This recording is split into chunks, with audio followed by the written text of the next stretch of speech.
রংখেলার দুপুরে মর্মান্তিক পথ দুর্ঘটনায় মৃত্যু দাদু এবং নাতনির। জলপাইগুড়ি মোহিতনগর এলাকার হলদিবাড়ি শিলিগুড়ি রোডের চৌরঙ্গি মোড়ের কাছে কৃষ্ণ মোড়ে এই ভয়াবহ দুর্ঘটনা ঘটে বলে জানা গেছে। দুর্ঘটনার পর স্থানীয়রা জলপাইগুড়ি মেডিকেল কলেজ ও হাসপাতালের অধীন সুপার স্পেশালিটি হাসপাতালে দাদু এবং নাতনিকে গুরুতর আহত অবস্থায় নিয়ে আসলে কর্তব্যরত চিকিৎসক তাদের মৃত বলে ঘোষণা করেন। হলদিবাড়ি শিলিগুড়ি রোড মোহিতনগরের কাছে ঝাঁবাড়ির মোড়ে পথ অবরোধ করেন স্থানীয়রা। ঘটনাস্থলে পুলিশ পৌঁছে অবরোধকারীদের সাথে আলোচনা করে অবরোধ তোলার চেষ্টা করে।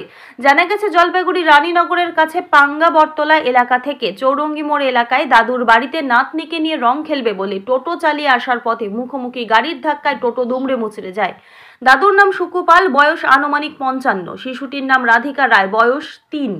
গুরুতর আহত অবস্থায় স্থানীয়রা জলপাইগুড়ি মেডিকেল হাসপাতালে নিয়ে আসলে কর্তব্যরত চিকিৎসক মৃত বলে ঘোষণা করেন।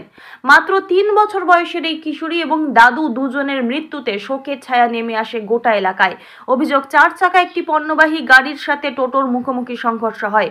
ঘটনাস্থলে উত্তেজিত জনতা বেশ কিছুক্ষণ পথ অবরোধ করে রাখলে পুলিশকে ঘিরে বিক্ষোভ দেখায় বাসিন্দারা।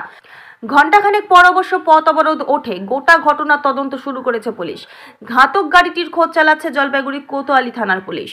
রংখেলার দুপুরে মর্মান্তিক পথ দুর্ঘটনায় মৃত্যু দাদু এবং নাতনির। হলদিবাড়ি শিলিগুড়ি রাস্তা অবরোধ স্থানীয়দের। জলপাইগুড়ি থেকে দীপশুভ্র সান্যালের রিপোর্ট, আমাদের টিভি।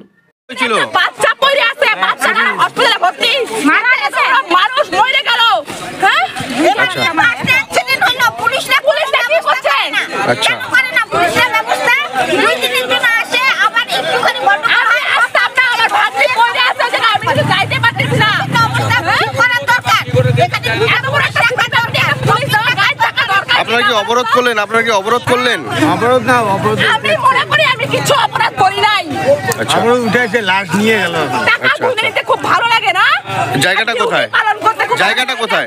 চৌরঙ্গি মুন্ডি। আচ্ছা, ধন্যবাদ। আপনার নাম? আমার নাম মানসী দেব। আপনার নাম?